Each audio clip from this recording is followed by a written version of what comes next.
going on, everybody? Welcome back to another Bachelor in Paradise breakdown, Viall Files edition. I am your host, Nick, joined by the ladies, Allie and Amanda, and we have a fantastic guest for you today, Elizabeth Wagmeister of Variety Magazine.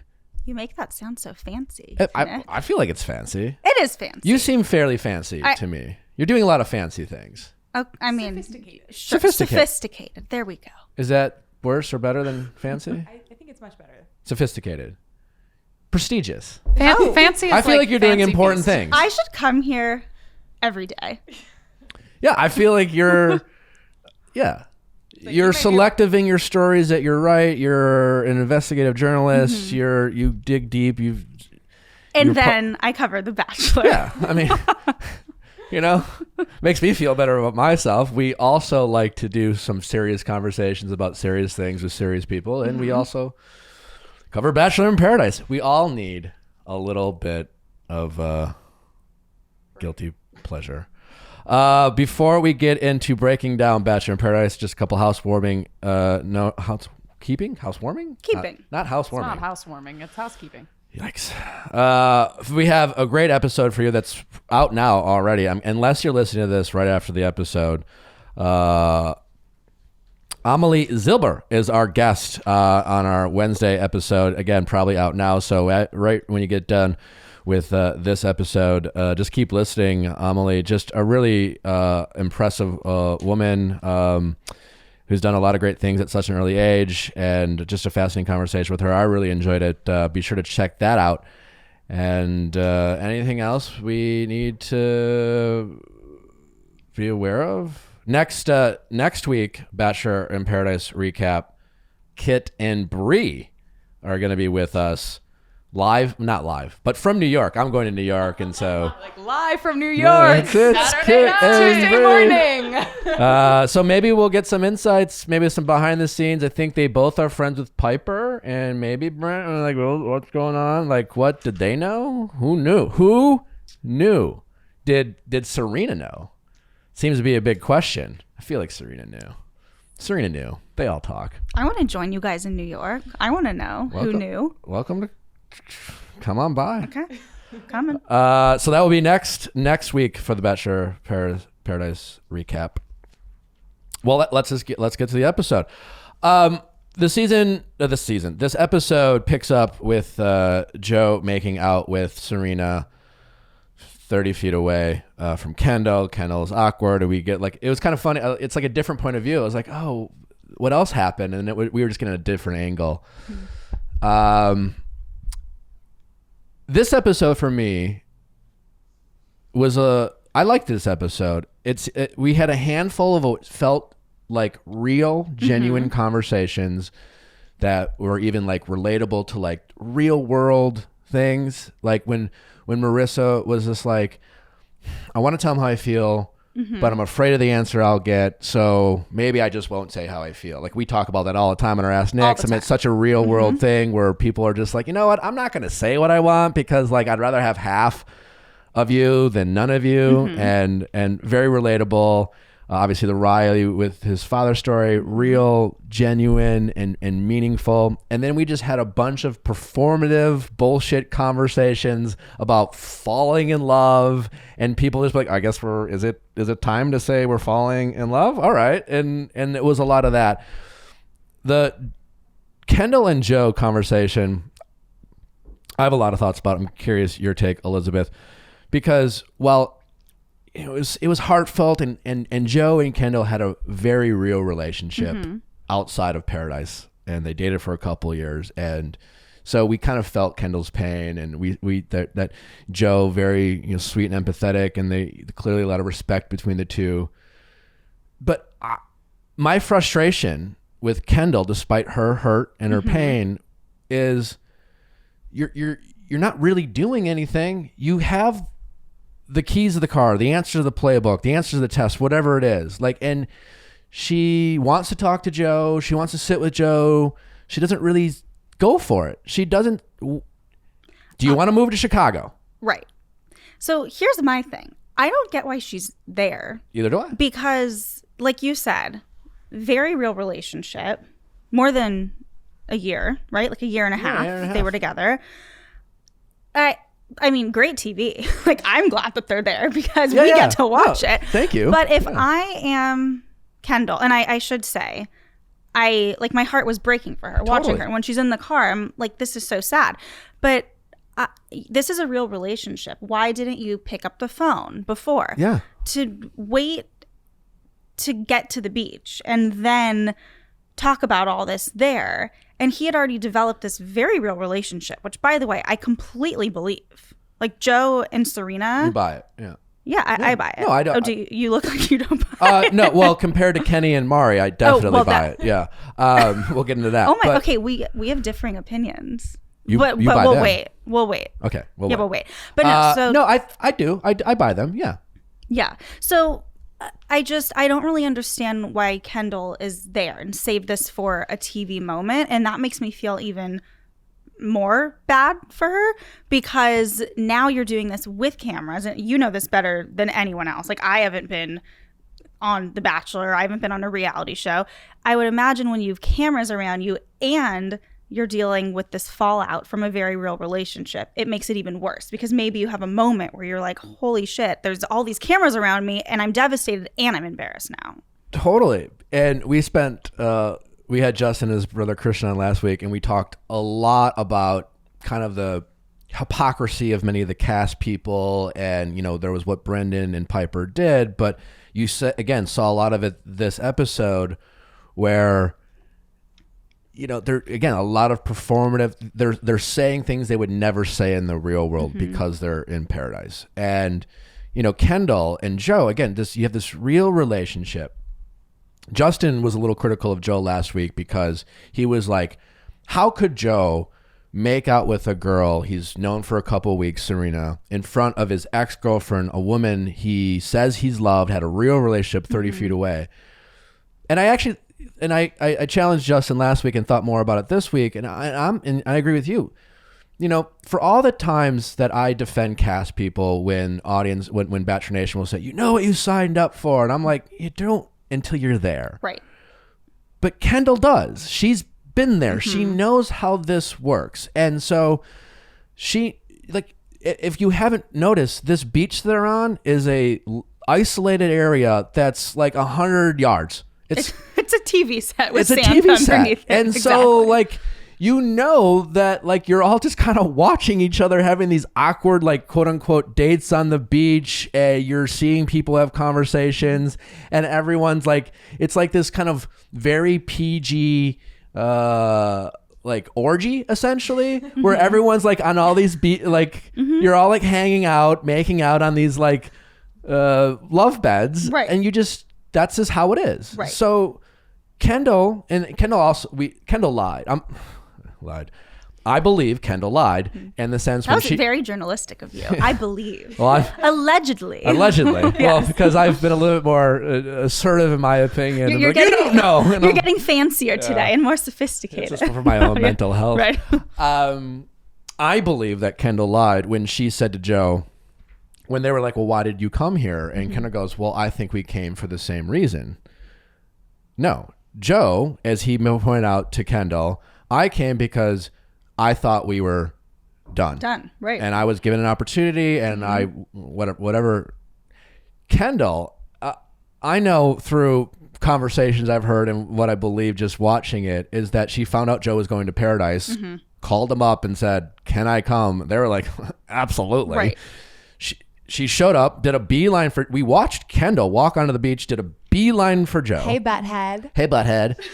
And Joe's like, and Joe's like, hey, no, I'm doing this thing and blah, blah, blah. And Kendall was like, okay, I guess I'll stay, which you have a right to do. It's totally fine. But at that moment, you opted in and you knew what you signed up for. You signed up to watch Joe, who told you he was pursuing this other relationship, make out with and do whatever Joe and Serena P want to do right in your face. I agree. And I agree with you, and I disagree with Justin because I don't think it's a problem that Joe was making out with Serena. Like, of course, nobody wants to see their ex make out with someone else. But just think about the real world. If you had broken up with someone that you dated for a year and a half, and you go to a bar, exactly, and that person moved on, and you see them making out with someone, you're going to feel terrible. Yeah. But they have every right to do that. You broke and up. be there. And be there. And maybe it was a bar that you guys frequented right, together. Exactly. And so you knew. You knew. And then You're you're also the back girl. at the bar, which is why you're mutual seeing friends. it. Yeah, you're Right. back at the bar you guys your group of friends hung out at, and you guys didn't negotiate who gets the bar in the divorce. Right, exactly. Like we all have friends who do things like that, Yeah. right? Where they're like, I want to see this. I want to create drama. That is so not me. I'm like a clean break person, but people do that. So like maybe the real life version is going to a bar where you know your ex is going to be because you want to see it. I had 2 ex-girlfriends, my first 2 girlfriends, show up at bars they knew I hung out with girl, and then I had a girlfriend at the time, and they both showed up on their bachelorette parties to bars that I frequented, hoping to get a reaction from me. My jaw is dropped. And when by the way. I was like, I am so happy for you, congratulations, they both immediately started bawling. And I'll tell you what, very satisfying stuff. Oh my God. Wait, I'm sorry. These women were together? Or this is 2 separate occasions? my 2 first on 2 girlfriends. separate occasions. The including second- getting engaged. The first girlfriend, I actually felt bad because like I ended that relationship. The first time it happened, she was the one who cheated on me, and like went into a relationship, and she definitely showed up to get a reaction, and I was like, I am so happy for you guys, congratulations, blah blah blah, and she starts bawling, and I was like, God, the power of indifference. By the But way, yes, people do that. And sign number 1 that maybe you're not ready for that marriage is doing your bachelorette party in front of your ex. But they're no longer together. Great. See, so we digress. But no, back to the beach and back to Kendall. I was actually wondering how she even joined the cast this season. So your little inside scoop there is really interesting to me about how she allegedly, according to what you heard. I don't know that for sure, but she might have received a call of Right. like, hey, I don't know if you know this, but a little someone's going to paradise. Are you Exactly. interested? Or she reached out, but I have it under good authority that she found knew out he would be there. he was going, and it was a triggering event for her. Yes. And that's the thing. Like I would have had no problem if at that point Kendall let's say Kendall gets a call. They're like, hey, Mr. Grocer, he's going to be there. You interested? Producers, thinking of a drama situation. Right. She's like, you know what? Fuck it. What am I doing? Right. What am I doing? Fuck it. Yes, I'm going to go. And she shows up prepared to do whatever it takes. And that's fine that she's not prepared to do whatever it takes. I have no problem. Like living in different cities is a legit non-negotiable. It might sound unromantic.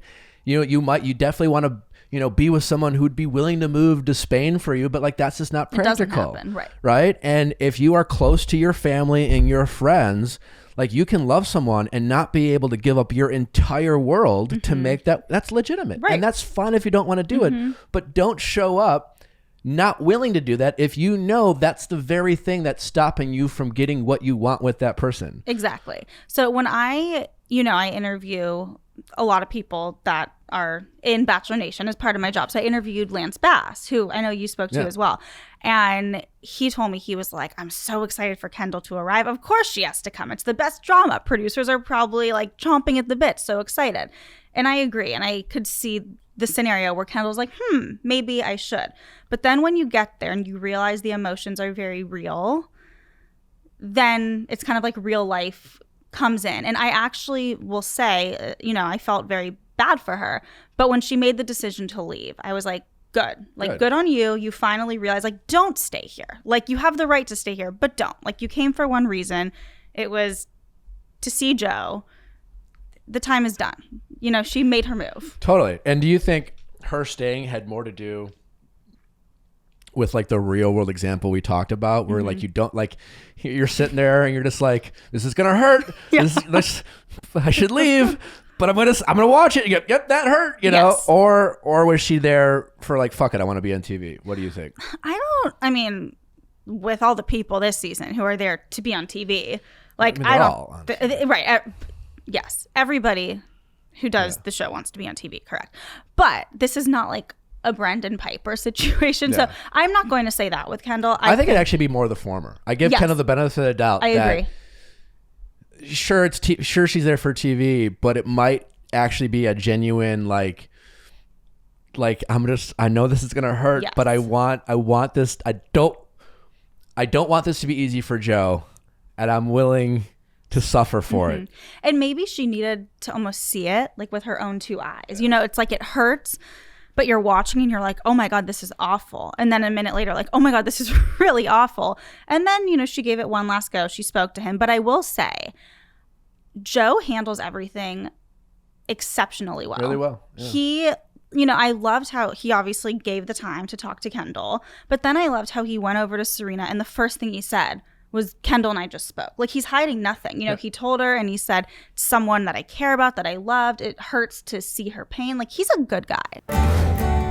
If you're looking for something new and exciting to do with your significant other or group of friends, Hunt a Killer is highly recommended. I think it is an incredibly fun game. A lot of people I know listening to this podcast are big true crime people. They love solving mysteries. They love thinking they're the best detectives. All you SVU fans out there, Hunt a Killer is a game that makes you feel like you're a real detective solving crimes. The whodunit game everyone loves. Whether it's date night or game night, Hunt a Killer brings people together by challenging them to decode ciphers, examine clues, and solve puzzles. It's like an escape room delivered right to your door. With Hunt a Killer, you could have more fun at home for less than the price of a few drinks, a meal at a decent restaurant, or a movie. No babysitter required. My friends and I love to grab some wine, hop on a Zoom, and play together. We did that during, you could hop on a Zoom and play it during quarantine, or you could do it now at the comfort of your home if your friends are getting together. Hunt a Killer keeps growing. They have over 100,000 active subscribers and over 2,000 5-star reviews. Part of the proceeds for every box go to the Cold Case Foundation, an organization that's dedicated to helping with real-life cold cases. Right now, you can go to huntaKiller.com/viallfiles, that's VIALLFILES, and use Viall Files for 20% off your first box. Again, make sure to use Viall Files for a 20% discount. Do you have what it takes to hunt a killer? If you're looking for a good time or for a refreshing drink, but also get a little vitamin C and antioxidants in your body, Vizzy. That's right, Vizzy Hard Seltzer. Vizzy is the first hard seltzer crafted with antioxidant vitamin C, extracted from acerola cherry, a superfruit with 30 times more vitamin C per cup than an orange. There are plenty of hard seltzers to choose from, but with 8 bold and delicious dual fruit flavors and antioxidant vitamin C, Vizzy makes the choice a little easier.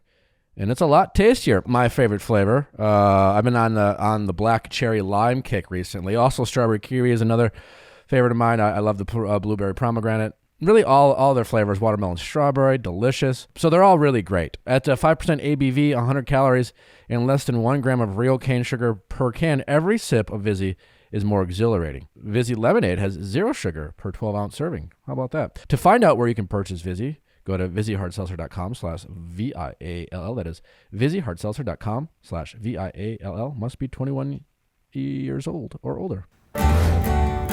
He's one of the few people who go on Paradise who are not afraid of the truth. And it'll happen next season. Mm-hmm. No matter who I talk to or what advice I give, everyone's kind of lying or lying to themselves or play like they think they have to play the game. Mm-hmm. Paradise, the rules, and Joe's just like, nah, I'm gonna be here. Mm-hmm. It is a show. Yeah, they're roses, but when I asked a question, I'm just gonna give an honest answer. Right. And if that means I might go home as a result of my honesty, so be it. Right. And Joe has done this. I'm sure other people have done, like, that was something I focused on when I was in Paradise, but like Joe is one of the few people who's doing that, and it's incredibly refreshing. And you're just like, why is it? You know, it shouldn't be that hard. Right. Because all really Joe is doing, and I'm not taking anything away from him, is just simply being honest. Right. And being direct and not avoiding awkward conversations and saying, hey, Serena, this might be awkward. This might be tough, but I talked to Kendall. Here's what's up. Yeah. And it's very refreshing. I also think I think he's just a good guy, but also he is one of the older cast members in Bachelor Nation, and I think he really is looking for something. I mean, we saw that with Kendall. That was a very real relationship, And I think he's like, this is real for me. Like he's not doing it for the cameras. I mean, it's it's like we talked about it. Joe is there because it's a TV show, but two things can be true at the same time. You can be there for a show and then choose to be as authentic as possible on a set of a TV show, right? Which is what most people there are not doing at all. But Joe has, whether it's the maturity, and he's doing it, and like that's all. And Joe's not afraid to go home. That's what it comes down to, right? It's just like, if I'll come, I'll stay, but like if I get sent home, I'll be fine. Right. And so many people there are just scheming for how can I stay? Like it's not this person that I care about, but how can I stay another week? Perfect example. Ivan, right after Kendall leaves, Kendall, you see this awkward hug, and like I literally forgot that they were even a couple. Too. I was like, oh, they're like pals. When he said that, when he was like, oh, like I, basically like this really sucks that I gave my rose to Kendall, I was like, wait, did that happen? Like, did I forget that? That? And then I was like, oh God. And then Ivan, who, he has a lot of great moments, and Ivan seems a nice guy, but as far as I'm concerned, he is just as outrageously honest without realizing he's being honest, like Piper and Brendan were, when instead of saying, oh, I really like Kendall and I'm bummed and what a great girl, should have given my rose to someone else. That was a bad idea. How am I going to get to next week? Kendall could have been a plant. Right. And if a plant had a rose to give, Ivan would have pursued that. That he's literally talking to her like an inanimate object that has a rose, and he was just trying to get this rose. That's no disappointment about Kendall whatsoever. Yeah. Oh, I mean, I literally forgot that was even a thing ever. Can we jump ahead to, or should we not go out of order? We go out of order. Yeah. So Ivan and Aaron, the big cliffhanger, and one of the best lines is when Aaron's like, he's like a chopstick. Yeah. What? First of all, I don't even understand that. I missed it though. Oh, I forgot when James and Aaron are talking, what does Aaron say when James essentially challenges him to? He says something really weird. Not like, yeah, I'm going to do that. It's like, oh, God. Wait, well, what does happen is James goes, is that white wine? And Aaron goes, yeah. There were like two weird references to white wine back to back. Well, yeah, that was it's weird like everyone's too. ordering wine, and also James and Aaron are just clearly such homies. I'm surprised they don't like leave the beach together. The white wine thing is also confusing to me. Like, who drinks white wine in Mexico? Was it white wine week? Like, don't you drink have tequila? A different drink at the beach? We should talk to Wells about that. I'm like, whoever has wanted to drink white wine in Mexico. Aaron, you drink tequila. Yeah. Yeah. Well, I was gonna say if it's for teeth, but like I made the mistake on Andy's season of drinking red wine all the time, and then it looked like just kind of. I was like, that was a bad move. That's Bachelor. Like that's an appropriate wine that's environment. Like we're on mansion. the beach. The only time I've had wine in Mexico, it said white wine. It's not Chardonnay, not Sauvignon Blanc. It said white that's wine. True. It's like the white bottle. or red. Right. Yeah. Right. No, but Aaron said, and I quote, "He's built like a fucking chopstick. I'll break him in half, bro." But I forgot what Aaron says. Aaron says something to James when he's about to walk over to Ivan. It was just really awkward and weird. Just like something about like finish it, like, oh, I'm gonna take care of it or something. I'm trying to figure out. I can't remember the line, but It was such a unique. It was such a weird thing to say. I can't remember it. Anyway, he said something weird. I forget, but yes, he goes over. Look, I have not been a huge fan of Aaron's character. I don't know him well in person. He is petty. He is the classic shit starter, no backbone. He is all bark, and absolutely no bite. And we saw that when Ivan stepped up, got in his face. It was like, is your lip quivering, bro? and I will see what happens, cliffhanger. But like, Ivan would destroy. And Aaron, I've met him in person. I don't know him, but he's huge. Right. Like, Aaron is truly a massive man. He's taller than Chelsea. Yes, right. Sure. Right. Well, no, but he's like literally 6'4", 6'5", and he's him and Thomas are like 1A, 1B in terms, like, these are big, muscular men who like fit. And it was like weird before when like when it was Damar and Ed come in, and you have Aaron talking about like their physical appearance. And I was like, what an interesting choice to have Aaron talk about how he's like intimidated of the physical presence. It'd be one thing if it was like Connor B, but like Aaron, I'm like, you look the same. You all look the same. Aaron is so small and tiny inside, and is, you know, like he has some insecurities. I listen. I just think he's very emotionally immature. I agree. So I also clearly do not know Aaron, but this is where like the journalist in me comes out. So I was at the Bachelor in Paradise premiere party, which was super fun. And I just saw Aaron walk by. And what struck me was actually not how huge he was. It was how young he looked. And I don't mean just like he has a baby face, but also he how seems old is he? I think like 26. He's mid-20s. Right. But he seemed like he had the maturity of a 26-year-old, which to me is immature. So sure, yeah. I mean, we're maturing later, but like it's high school. I mean, he's very high school. Yes. Yeah, he's like chirping from a high school lacrosse bus. Like in general, that's the way he approaches conflict, as if he's like it's like a scholastic transport that's about to like pull away. You know what I mean? Yeah, no, it's wild. And what do we think about? And again, like Ivan is flat out. We record this again ahead of time, so I don't know if people are going to pick up on this on Twitter. But to me, and I don't think they do, because it's weird. Like Bachelor Nation seems to be okay with like the acknowledgement to roses and the trying to get to next week because they're all talking about it. To me, every time someone says that and they say things like "I should have given my rose to someone else," is them saying, "I am only here for TV. I don't care about relationships." That's what I hear. Right. And I don't know how it could be more obvious without actually just saying it. Right. And despite all that, do we care that Ivan, and again, Ivan has game, he's got swag. The guy walked up to Chelsea, pulled her aside. Chelsea is just like, "Hey, we're pals." And Ivan's like, no. Like, and so I have no problem with this at all, because I would not categorize Chelsea having been in a relationship. Like, this is, you're on Bachelor in Paradise, you're exploring. That's what you're supposed to do. You're supposed to talk to different people. You're supposed to see who you click with. I mean, Ivan, like, not cool with bro code, just like swoop in.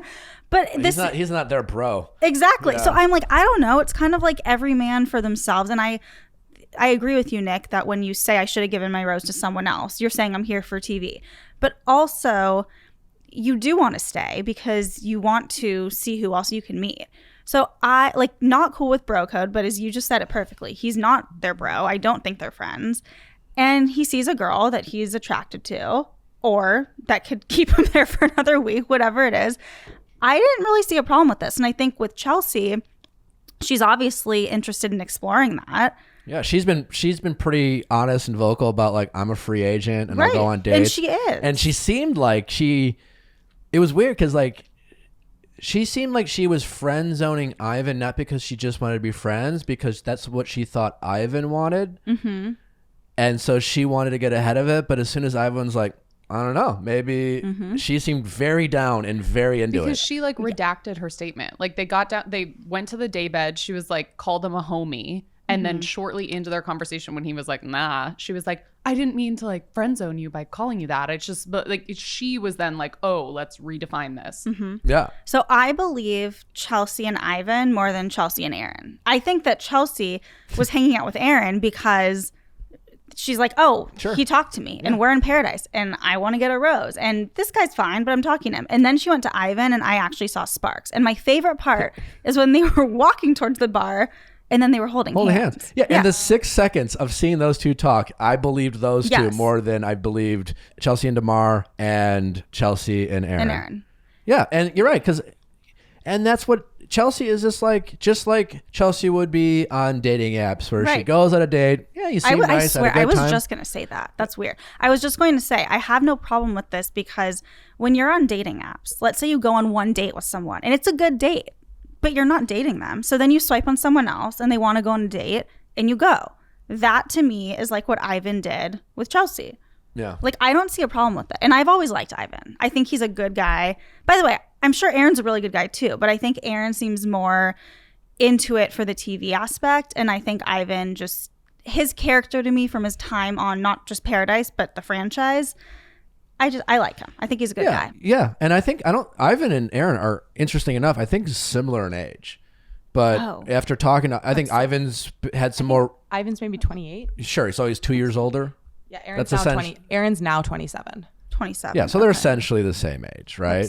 But Ivan has had more real world experience. He's had some more family challenges. You know, you can be the same age and be very different mature wise and live different lives. And Aaron clearly comes across as someone, you know, just very typical kind of and again, like I was blessed when I grew up of like not having to face a lot of real adversity in Waukesha, Wisconsin, very privileged, like very chill, like no real world challenges. And congratulations to Aaron, who also seems like he's never really had to face any real adversity whatsoever. And he lacks the emotional maturity to like deal with what feels to him is the most intense experience of his life. Well, even like the fight, that's the cliffhanger. That was just very like, come at me, bro. I was like, what is happening here? Like for me, like I don't care about that cliffhanger at all. Like at all. I'm like, okay, 2 guys are fighting, great. Yeah, I don't like, I don't whatever. think testosterone awesome. I think I don't think Aaron has the guts to actually pick a fight, and I think Ivan's smart enough not to pick a fight. Yeah, well, he also caved because like Aaron started by being like, "Come over here, bro," and Ivan's like, "No, literally walk up to me," and then Aaron had to be like, "Ugh," and then like walk up to him and be like, "What are you doing, Chelsea?" Like so, it's like Aaron is clearly the one who's trying to initiate the aggression, and he's already like coming to Ivan. I can tell you how it's gonna end. Ivan's like, "Why is your lip quivering, bro?" And Aaron's gonna say some version of "whatever" and walk away. It's gonna pass quicker than that storm. Yes. Which, by the way, okay. So I feel like the storm was like the ambulance of Bachelor or Bachelorette. It's like the teaser throughout the whole season, right? That it's like, oh my God, who died? Like, is everyone okay? And then it's literally one commercial break, and it's like sunny skies, we're good. Do you know why they even chose to air that? I don't. Do you? Yeah. Well, I can tell you why. Okay, tell me. Because they had to explain to the audience why they were having a cocktail party in broad daylight the next day because it was a dangerous enough storm. Because on the beach, it might not be a hurricane, right? But it is not the place that you should you want to expose cast with a liability. Like it's all wide open. So if it's going to be a fairly dangerous storm, you definitely want to be like, we should go. 100%. This idea that everyone's like, we might die. I know that. I was like, you guys, this is a little dramatic. Meanwhile, they're explaining that they might die while taking the time to give said interview, talking about potential death before they actually evacuate the beach. But my guess is, and I'm pretty confident in saying, is the whole reason why they even chose to air that, because they record everything, because they don't know what they're going to use. And they're like, well, we did lose this filming day. So we, instead of having a day off, because most rose ceremonies are just it's like the day is just like an off day. You just guys hang out one side, there's some pickup interviews and B-roll and stuff like that, and then they basically jammed it all on one day, and they basically had to say that's why we're doing this, because we didn't get to do it last night. And it's also a fantastic promo. Like if I were a producer, I would be like, yes, include the storm. But anyone who's been to Mexico knows that there's storms all the time, and they are really scary. Like the waves pick up, but then it'll be sunny skies an hour later. So I was also cracking up when they were like, are we going to die? What's going to happen? And then the other thing I didn't get is when they were like, I think it was Serena and Joe. They're like, are we ever going to see each other again? And I was like, you guys, the storm is going to be over in 5 seconds. Like, what do you mean? I just also want to point out, not to beat a dead horse, is that they're all acting like if they don't get to come back, they won't be able to fall in love. This is it. We won't be able to talk in the real world. How could we possibly?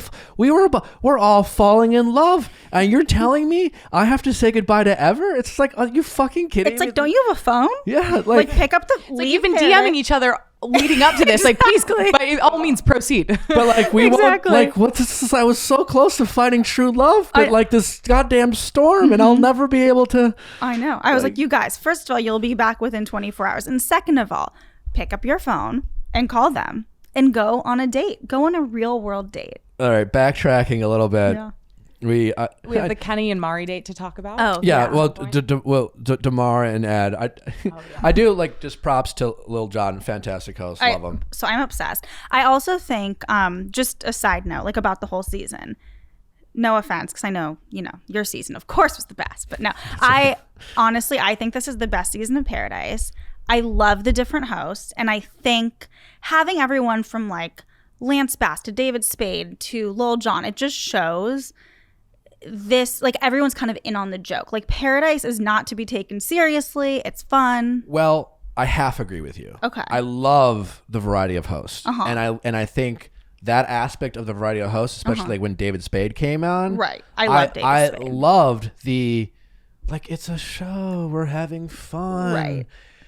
But the show itself and even post, I think, and we talked about this last week with Justin, I think is being a little too earnest and a little too, like, they are in some way, as much as we're giving Cass a hard time of talking in terms of as if the real world doesn't exist, that is part of the show, editing it like that and taking it so, and insisting that, like, the show is trying to convince us.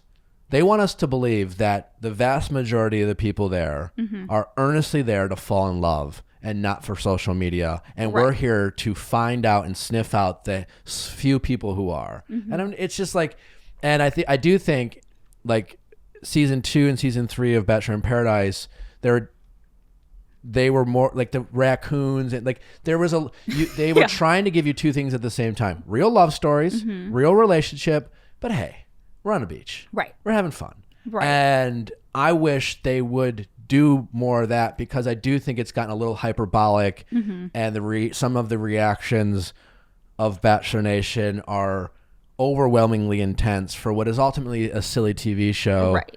And everyone is there to make TV. And it's not excusing some of the bad behavior, but like I do think some people need to chill out. So like I agree with you on the host. I think they bring that energy. Yes. But I think the show has decided that they didn't like for whatever reason. It used to be a comedy, and now it's just drama. Right.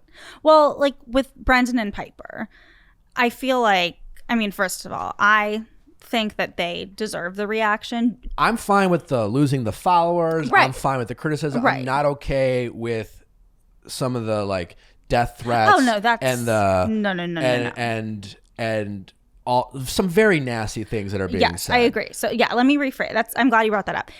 There should never be death threats for anything, especially like, this is very important to us because we love it, but like, we're talking about Bachelor in Paradise here. Yeah. So all these the death threats, nasty commentary, not warranted, but losing followers, sure.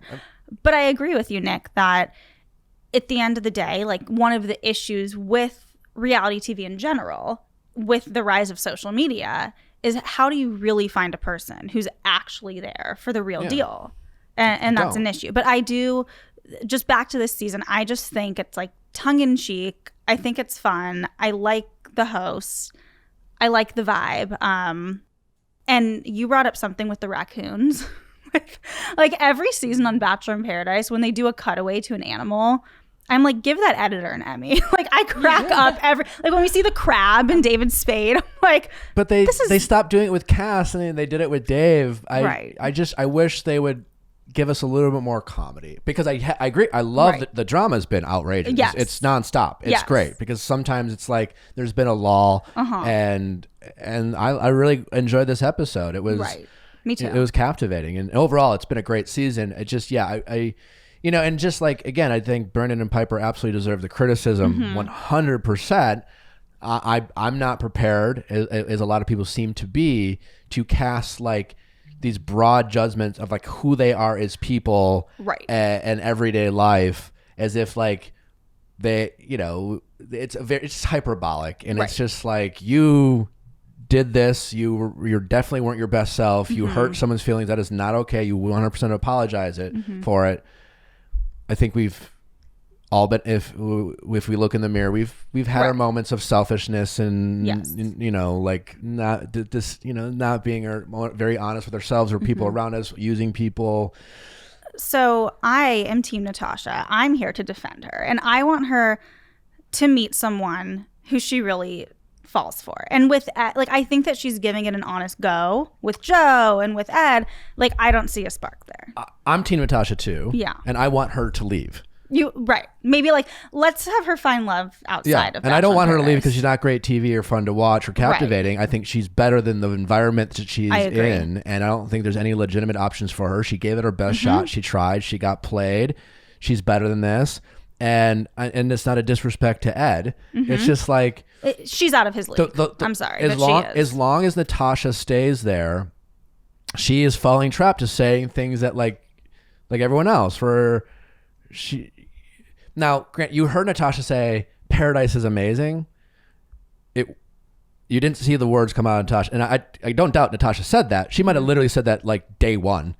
So we don't know. Right. But the way it came across was, wait, what? No, it's not. Not for you. You've had a terrible experience, right? And Ed, again, no disrespect to Ed. Ed did not turn this whole ship around for you. No, like you're having a nice time with a nice guy, right? And fine, but that does not make Paradise amazing for you. No. And I just don't. It's like if she did say it in the moment, it showed kind of a like again, it was just beneath her, and we don't know if she said it in that moment. Who knows? And that's why I want Natasha to choose to leave and to say, I gave him my best shot. I don't need Paradise to find love. It is an option to find love. Certainly not the option to find love, and not my only option to find love. Yes. And I'm going to be fine. Yes. But I do, like, I have to give it to her because she is giving it an honest go. Like, she's presented with options and she can't have more options there. And she's giving it a go. Like, she's sitting down having a conversation with Ed. We both see, like, there's no sparks there. So that would be a power move. Maybe next week she'll say, I'm getting up and I'm leaving. I'll be really bummed if Natasha doesn't send herself home at some point. I'll be pissed at the producers if they let Natasha go home by not receiving a rose. Right. I agree with that. It would be such a power move for her to say, like, I gave it my best try. I had a great time. I was the star of the season. And here's why I put it on producers, because they're watching this all from a bird's eye view. She's sucked into this. It's an emotionally damaging atmosphere. Anyone who's been in that world at times can be guilty of not making smart, logical decisions. I've been there. Natasha's been there. It doesn't mean you're not. And so they should see, you're our star. We want you to exit in the most powerful and empowering way.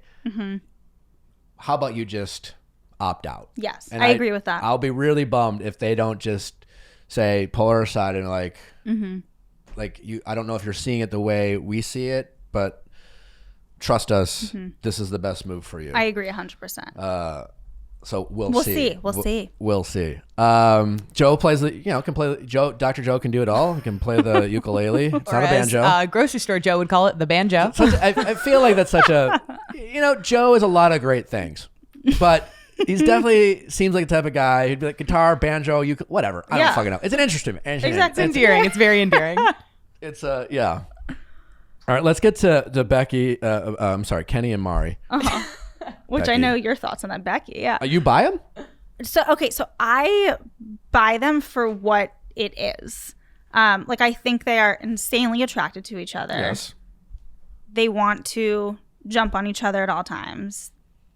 That's great. Yeah, they're horny for each other, for sure. But like that's great. And I feel like when Kenny was like, I don't say this to people, like, I love you. I don't know if this is true love, but I do believe that whatever his feelings are and hers are, they have real feelings for each other. Now, is that love? Is it going to end up in an engagement? Oh, I believe that it will. I don't know if it's going to end up in a marriage. There we go. Sorry. It'll end in an engagement, but not a marriage. Yes, I misspoke. Is it going to end up being a forever thing? But I believe that whatever their feelings are right now are very true for each other. Also, I do want to, they did not say I love you to each other. This is an episode of performative falling in love. And it was the Joe and Serena of it all that really kind of highlighted how just silly it all is. When last week, obviously, it ended with Joe and Serena being like, I'm falling, we're falling. And Joe the next morning goes, so are you still falling for me? Which like he's being playful and fun, but it pointed out just how silly that phrase is, because like, what does that even mean? Again, we've talked about this before, but it's like he's checking in as if he's like, so you're falling, but like, are you falling like a feather? Like you're kind of floating, or like, are we talking bowling ball falling? Like at what rate of speed are you falling, and how the velocity like, with which you are? When will you land? You know? Can you imagine? Like if you like you went to bed with like your girlfriend and they're like, I love you. And then the next morning you wake up and you're like, so like, let's discuss that. But that's why falling in love makes it like I love that he said that, because it kind of shined a light on the silliness of saying you're falling in love, because I get people have said that as like, it's a thing to say it. I saw it on TV, but people in Paradise say it as a disclaimer of I'm not in love yet. It's a step to another step, right? So Joe's like, are you still falling? And he's like opening the door for like every fuckboy in the world to go on a date with someone, and on day off the bat, love bomb him and be like, I'm falling in love with you. Not call the girl for 3 weeks. The girl could call, be like, but you said you were falling in love. But no, babe, I'm still falling. Sorry, I didn't articulate it. I'm like gliding. I'm basically, if you look closely, I'm like 3 inches lower than I was before. I'm falling, but like just really, I'm just kind of enjoying the scenery and just looking around. So like, yeah, I am totally still falling. I'm just gliding down very the new promo slowly. Is going to be like Joe is a bird. Yeah. Just like flying around, kind of falling. This is so outrageous that they're all just falling. Yeah. Well, you know, so actually one of my favorite parts of this episode, to talk about Lil Jon again, is when he comes in and he's like, wow, like a lot of love this episode. And he's asking everyone, like, so tell me about how you're falling in love and tell me about this. And I'm like, nothing explains what's happening better than the fact that Lil Jon is the one who's giving the grand assessment about where he's like giving the check-in.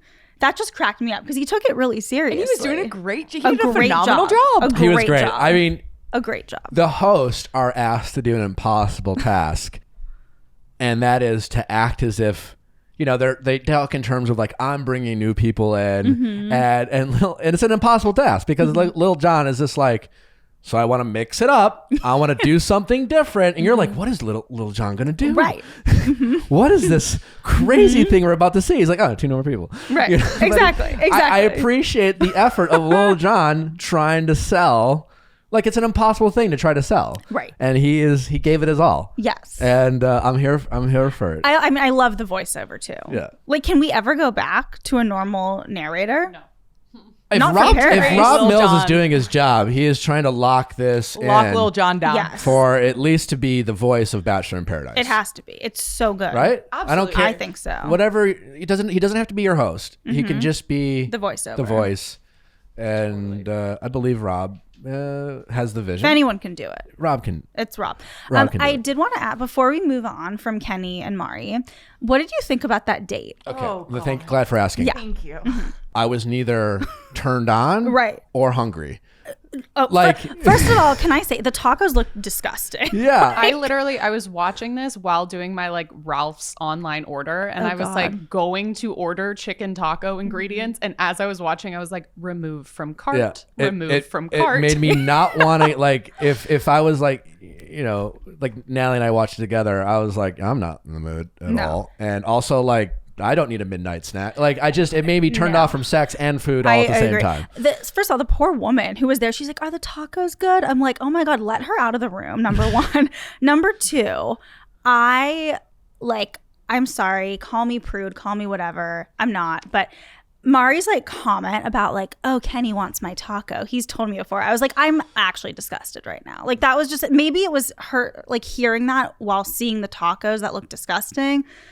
But I was like, this has gone a little too far for me. And also the sour cream in the body hair. Oh my God. The sour cream. Like, First of all, dripping down the wet. Oh my God. I'm in the minority, but I find sour cream to be disgusting. So off the bat, that's just like a a lot of people have that opinion. It's gross. But even if you like sour cream, like which I do, a milk type of like, oh my God, it's not whipped cream. It was like dripping down her. And I was also confused because sour cream was disgusting. But then I don't know whose body it was on, but like it's a taco. Like, you would just have to reach down, pick it up, and eat it. Like, there's no way to eat a taco off of another person. It's not like the Riley whipped cream situation. Like, that's easy to like lick off. I'm like, no, this is a meal. This is a full meal. That's a good point. There's been a lot of body licking this season. Yeah, and like food sharing, you know, food between people's mouths. Lady of the Tramp. Yeah, Lady in the Tramp thing. Yeah. Yeah, I mean, like, great TV. So I'm glad it happened, but I was like, this is like, as always, we are appreciative of the nonsense, and I've never said things like just go home and like for like, you know, again, not the, you know, Brendan and Piper. That was compelling TV, right? Very. Like, as soon as they went home, the rest of last week's episode got a little boring, and. Right. We'll never say go home or why are you doing this, because we literally have a show where we're like critiquing it and talking about it. So thank you. And I just sometimes wish the audience members would have a moment and you don't hate on it, but like have also, more fun. Also appreciate that these people are giving their heart and soul and doing silly things for our benefit. Right. And I think that's why I am Team Mari and Kenny, because like, I don't care what happens in the sense of like, are they getting married and having a bunch of babies, but like, I believe whatever they're doing. Like the taco thing, like they had fun with that, and like they wanted to have sex immediately, if not sooner. And like, I believe that. So like, there's nothing wrong with that, because when people date in the real world, like, who's to say that within 3 weeks you decide you want to get married and have kids with this person? Maybe you just want to have sex with them, and like, that's fine. Do we think it's a coincidence, and I'm being rhetorical, that the women that Kenny has dated, specifically Demi and Mari, are leading with their sexuality to get his attention? Well, maybe that's just the type of girl he's attracted to, right? Yeah. And like I was actually thinking, because when I'm not covering The Bachelor, I cover a lot of like workplace safety for women and how women are perceived in media. And I'm interested to see how Twitter reacts to that date, because I saw it as Mari like completely owning her sexuality. Like, she was the one who was like, oh, I'm taking off my clothes. He's already seen me naked. You know? Unfortunately, we know that there will be at least a part of Bachelor Nation doing some light slut shaming. And exactly. Which, like, I will say right now, again, we don't know the reaction. Like, I don't think that's cool, because this is so clearly, unless there's something completely edited out and this was completely switched, which we know would not be the case, because if that ever came out, it would be a disaster. Like, Mari was having fun and wanted to do this. And she's very, like, you can tell she's a fun girl. Like, she's a beautiful woman. She was fine with it. She's like embracing it. Yeah, she's embracing it. She's like, I'm taking off my clothes. This is a fun date. I think he's hot. And I'm not going to be here for the slut shaming that inevitably is going to happen. I'm pretty confident that at least some people. Yes. So I'm saying right now, you have not a bad here take. for it. I'm not here for it. That's not cool. Because why can Kenny walk around with like a fake black box the whole season and not get slut shamed? To be clear, this is not me slut shaming at all. Like, at all. I'm just like, the joke's being overplayed. That's what I mean by a lot. Like, the first time I was cracking up, and then a tingle in my vagina. And like one time, and then it's just like, yeah. And I don't know if you guys saw, but she posted, I actually, after I guess 2 weeks ago, I hadn't followed her, so I started following her on Instagram, and she posted a text screenshot with her dad. And her dad was like laughing. He was like, no, this is really funny. And I thought that was hilarious. My dad, by the way, would not say that. Yeah, I did. Well, yeah, Tia clearly cares about her family. She's close with her family. She was referencing that this episode. And as much as she was talking about her vagina, I think she's also very and rightfully so. She is aware that people are watching her family, and she must have felt comfortable with her family's support of saying this. I don't think Tia's so reckless that she'd go on Paradise, say these things, and go back home and be like, oh, can't believe I fucking said that over. I just think it's funny because her first day there, when she did the like naked volleyball, she was like, oh my gosh, like my church watches, my Bible study group watches. And then suddenly we went from like, I don't know, like all these people watch, and she's like talking to her vagina in the ITM, like being like, what do you think? Right. This is getting into kind of like a tangential line from slut shaming. It's like, if a guy said that, it would not be okay. And when a girl says it, it's a punchline. Yeah.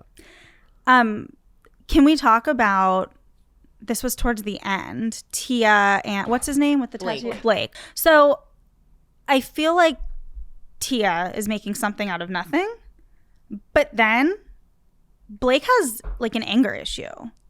Like he was very defensive with her and I didn't like that. And maybe that's like as a woman, but I was thinking like if a guy was talking to me like this, I would feel very uncomfortable. He was being, so at first I'm like, what is she doing? Like, what's the issue here? I don't understand. She's making something out of nothing. He's done nothing wrong.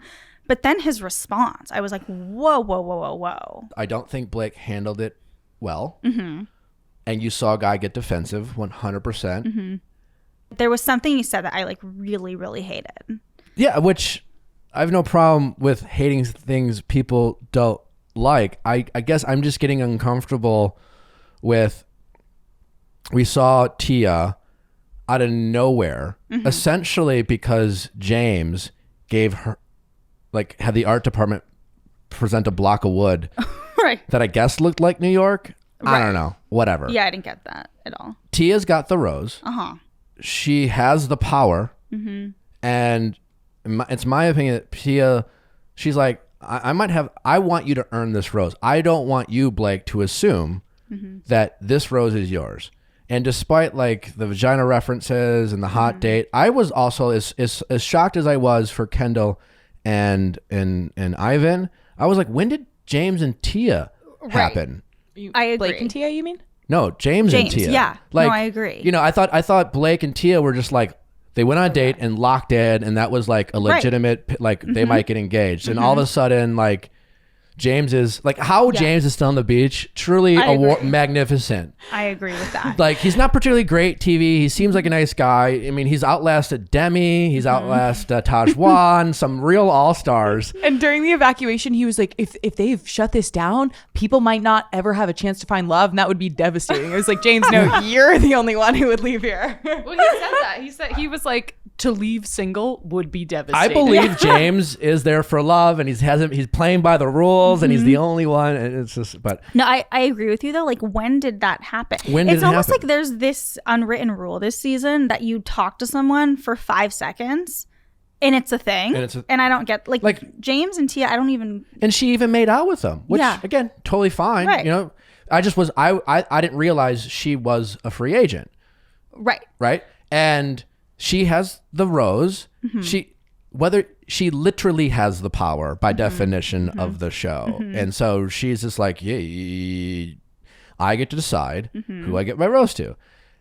And so you have this, I was under the impression that Blake and Tia were like a thing. And then rewind, you saw like when and I point, so Marissa goes, you know, we love Riley's beautiful man, right? You me too. When he was like, Sunday morning, my wife, my kids scrambled eggs. I was like, and he was like, and you don't even know what I'm packing. Like, I'm obsessed. Love everything about him. He's him. great, and I just find it fascinating.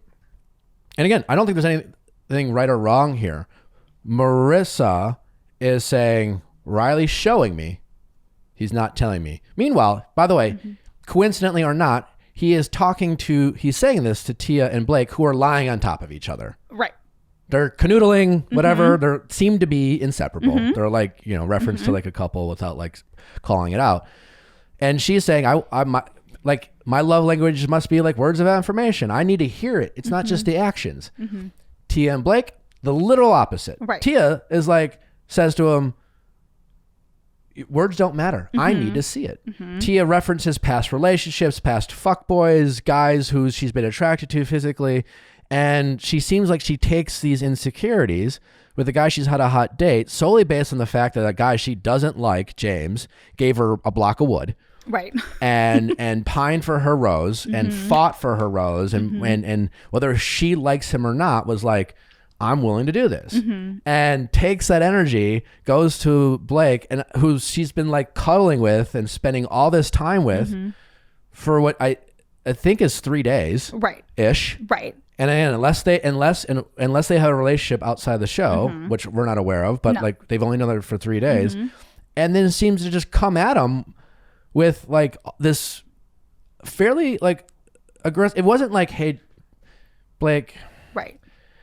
So like, just James, really sweet guy. He did this thing, and I'm not like into James, and I really like you. And again, like I know roses and paradise, whatever, but like I'd really want to hang out with you outside of this. But like my love language, I like acts of service and gifts, and it's just, I really like it when this is how I feel loved. And I know you say things, but I would really love it if you could do something like this. Right. I don't know right now. I don't want you to do it just because I'm saying it, but like just maybe make a note. That's not what we got from Tia. Right. We got very like, and I didn't like in any way that Blake definitely got defensive. He showed definitely some aggressive energy, but I just saw a guy who matched Tia, and I agree with you. I think we're going to see that. And I'm not trying to, like, I don't know anything about, like, we know nothing about Blake. Nothing. We see a guy who might look like a fuckboy. By the way, I still don't, and I'll admit this, like, I don't remember him at all. Like when he came, I was like, who is that? Literally, I was like, where did he come from? Has he ever been on the franchise? Like, I literally was like, I don't recognize this person. So like when Tia first talked to him, you saw this glazed look on his face, like, what is going on? Right. And then in a an aggressive tone, he was just like, he said to her, he said, I want to hang out with you outside of paradise. He made it more clear than any guy on the beach about, like, Kenny's this, there's a lot of guys on this beach being very vague about tomorrow. Yes. and Blake is just like, it's like, here's a Google Cal invite. We're locked in. Yeah, like, what do you, like, I mean, should we go to, like, each other's families for Thanksgiving? Right. He's, and Tia's, he goes, what do you want me to do? She goes, I don't know. Like, I'm so, it just, what? After saying, I want you to take initiative. In that conversation, she's like, I want you to take initiative. Sure. And he's like, well, what do you want me to do? And it's like, that's not taking initiative, my guy. To use your term, he showed some aggressive energy. I think, I agree with you. I think they're both in the wrong because I still don't understand what Tia's upset about. And she didn't explain that carefully. And she didn't explain that. So I don't know what she's upset about. And I could understand Blake being very confused. Like, where did this come from? What are you upset about? Because as the viewer, if I'm confused, imagine him.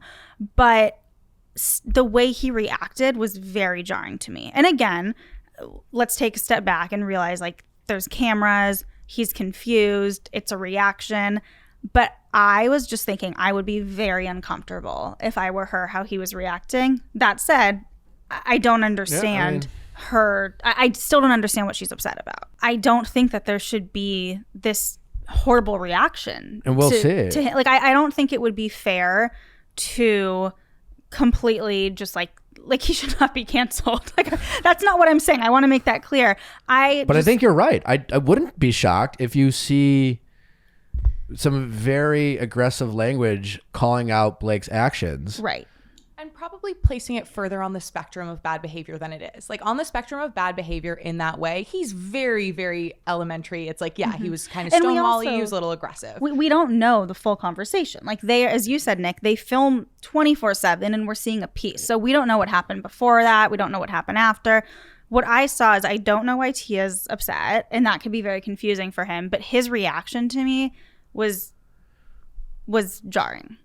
Tia to me was like huffing and puffing, and I don't understand what she was upset about. But then the whole scene was very confusing to me because I was just like, what is happening and how did we get here? And like, what are we angry about? Like, I don't understand. I watch these like just fights or whatever you want to call them. And we like try to apply it to real world stuff. Right. And I'm just like, I've been in fights with girlfriends where it didn't feel like they were trying to solve all your problems.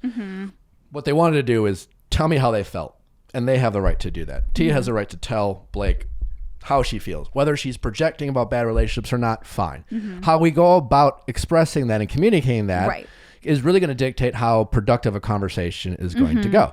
And when one person starts off accusatory and aggressive, I mean, like... It's like setting up for failure. Yeah. Right. And would I've loved to have seen Blake saying, hey, okay, I just want to say I like you. How could I go? Like, yes, I didn't like his aggressive tone, but I'm just saying, I saw him matching Tia. Right. Not necessarily. You know what would solve this all? If she just went back to talking about her vagina. Yeah.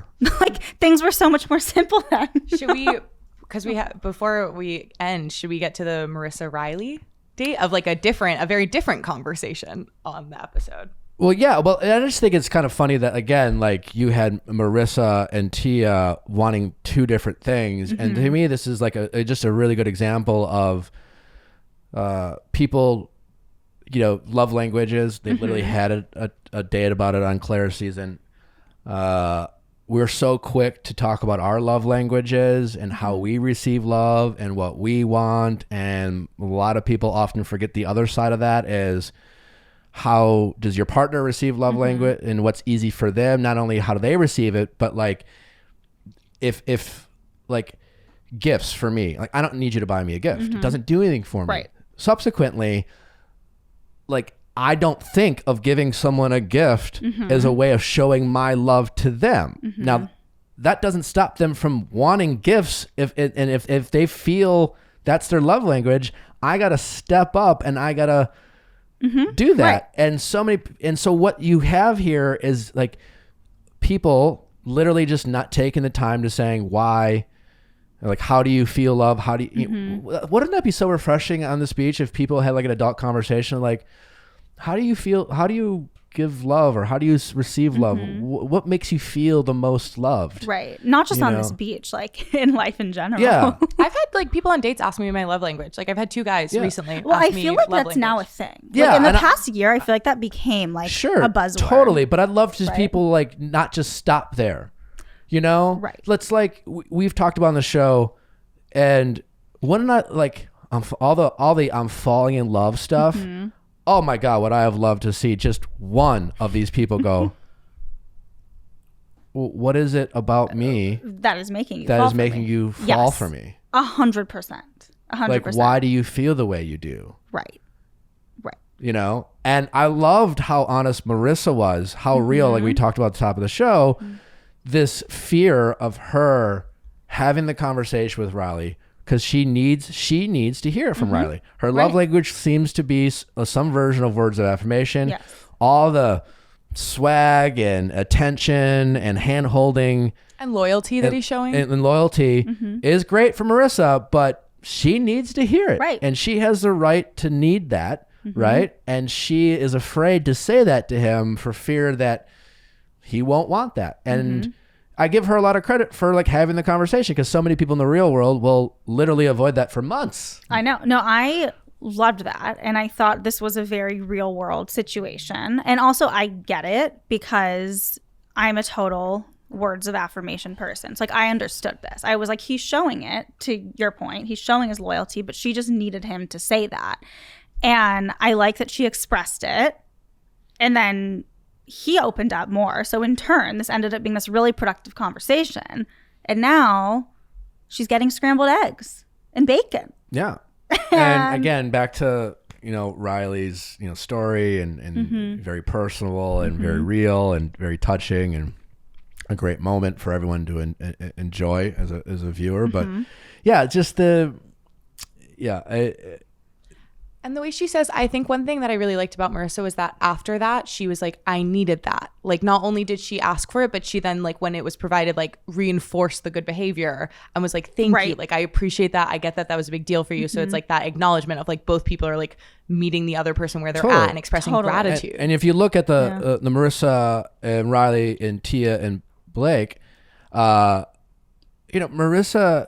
didn't sit Riley down and started off by basically saying, what the fuck, Riley? Right. Yeah, no, you're right. This is why conversation's so good, because my initial reaction, which was just, watching the episode, was I was very turned off by Blake. And now this is why it's so important for all different people to talk, male perspective, female perspective, because you are right. 'Cause now that I'm thinking it back, Tia went in and was kind of attacking. Yeah, and it doesn't excuse either Tia or Blake. That's the thing. It doesn't excuse either of them, but they were both wrong. Yeah. And we could all learn from Marissa. Yeah. And because what Blake is not is someone capable of being the mature one in the situation, rising above. De-escalating a situation. Yes. But I also want to say, well, that's great. Sadly, many of us are not. And I haven't always been. I feel like I definitely am now in my life, but I wasn't, right? And yes, all the more important that when you feel like you're missing something, to not project, like Tia clearly projected, and we heard it. He reminds me of this and blah, blah, blah. And she got mad. Right. She was mad about it. She was like mad at herself for falling to the same fucking guy she's always falling for. And that anger was directed towards Blake.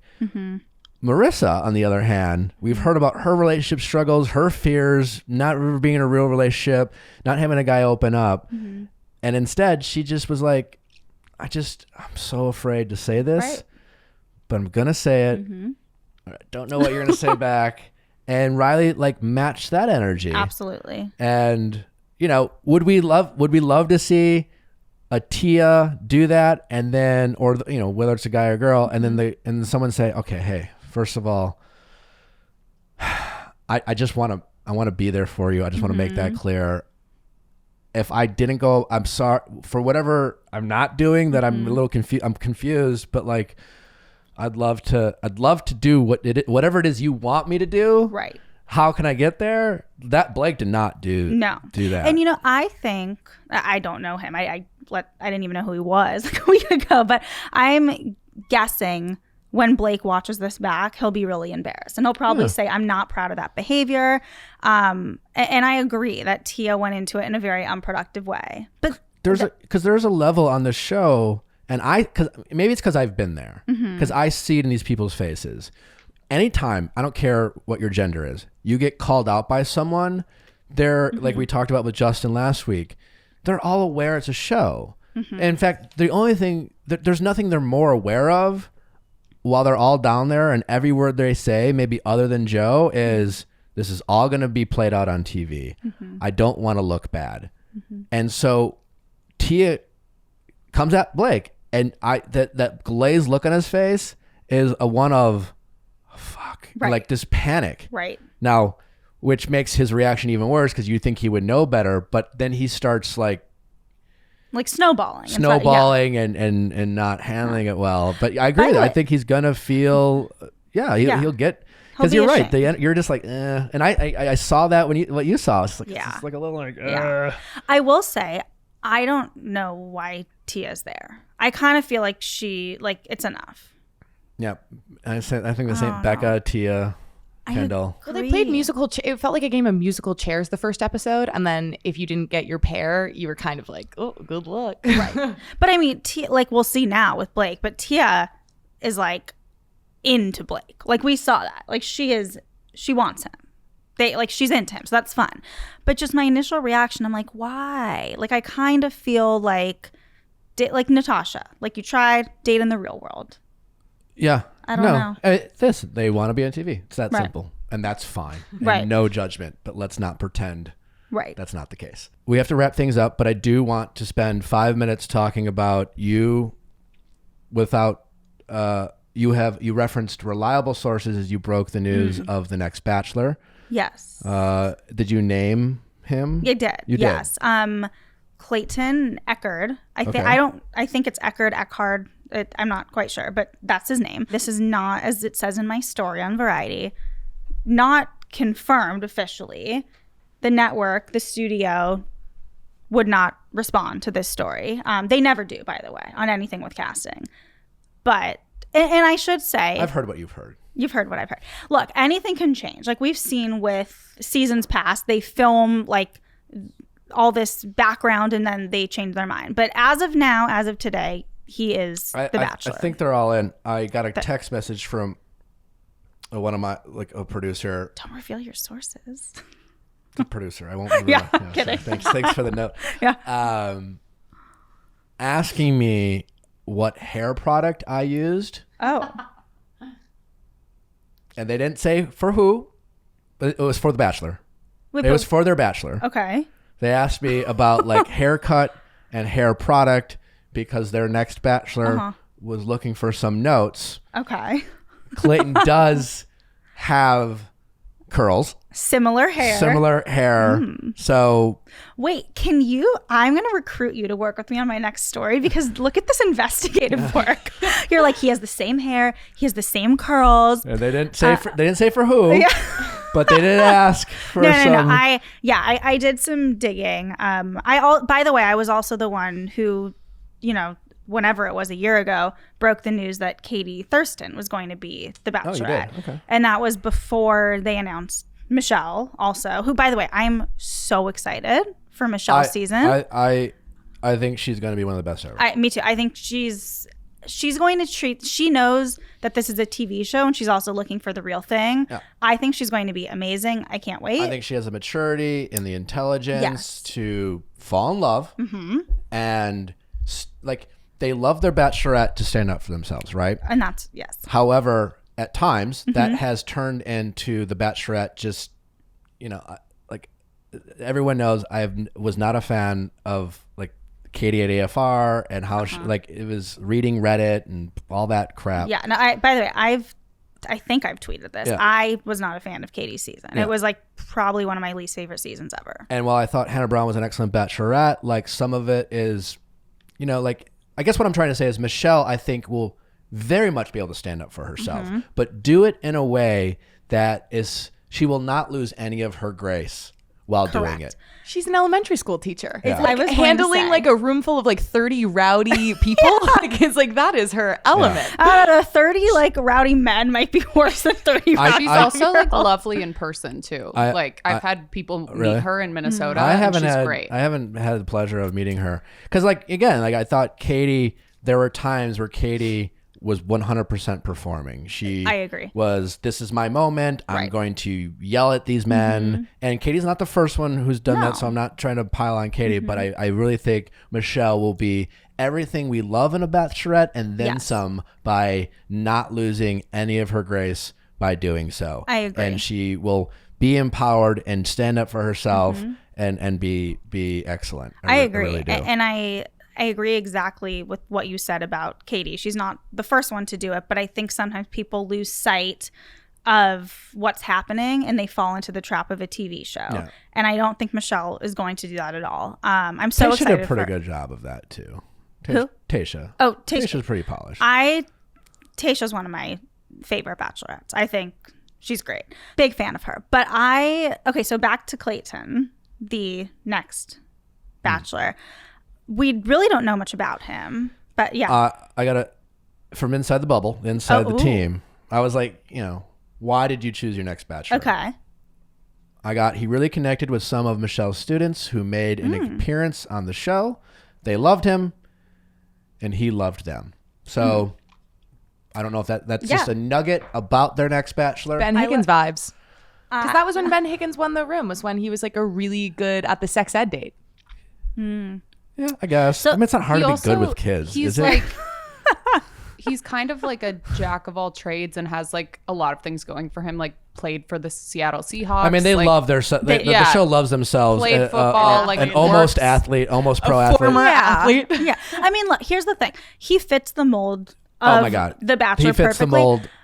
But I think, I like to think that one of my skills is being perceptive of people. And just from literally looking at photos of him and knowing nothing about him, he looks like a really nice guy. He does. He doesn't look like he's cheeseballing it. He doesn't look like he's putting it on for the cameras. He looks like a genuine nice guy. He looks like a nice guy. I going back to the mold because maybe it's Ben Higgins vibes. I mean, he's Instagramming his meal plans. He packs a meal plan. He does also seem nice, but also incredibly broy. A lot of I'm just hoping that he brings more than the table than platitudes and being grateful for the experience, right? And then talking about his workout routines. I'm right, just 100%.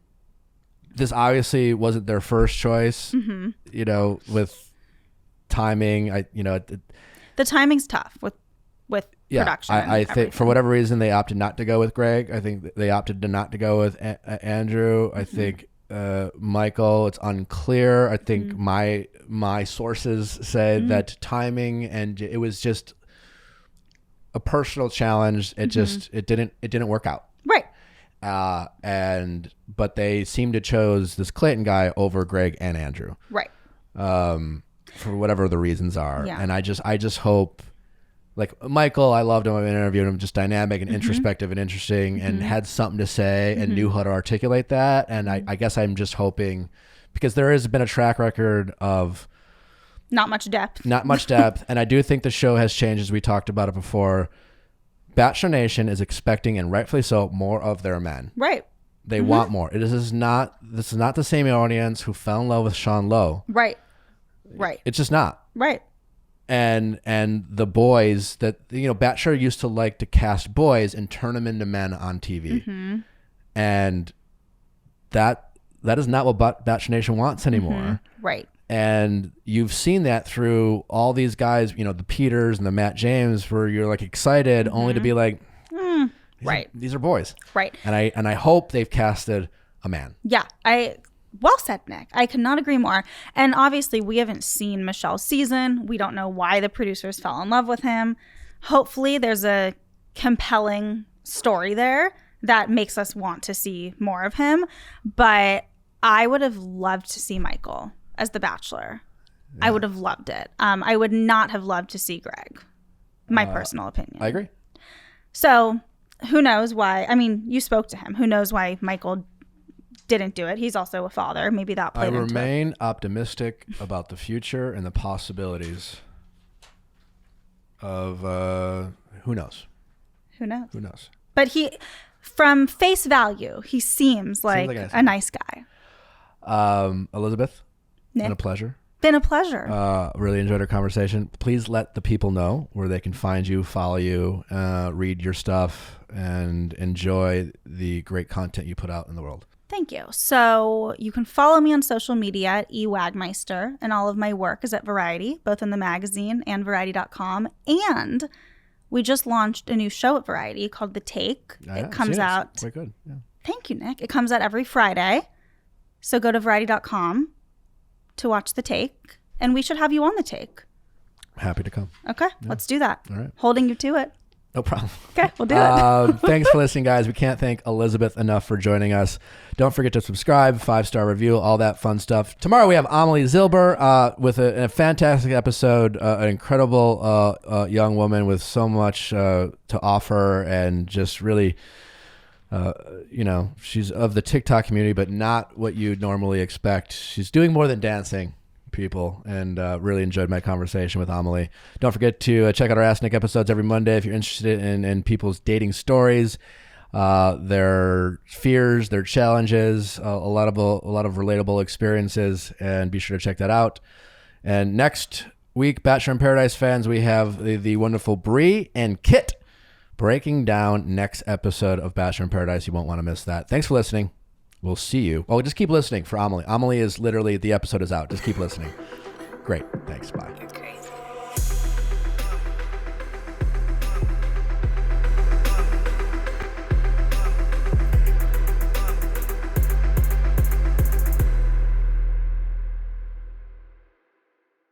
Hey guys, thanks for watching. But before you go, make sure you like, subscribe, and ring that bell so you don't miss any future videos, like our Mondays Ask Nick, especially if you're looking for some relationship stories and relationship advice, as well as our Wednesday interviews with your favorite celebrities and experts. See you next time.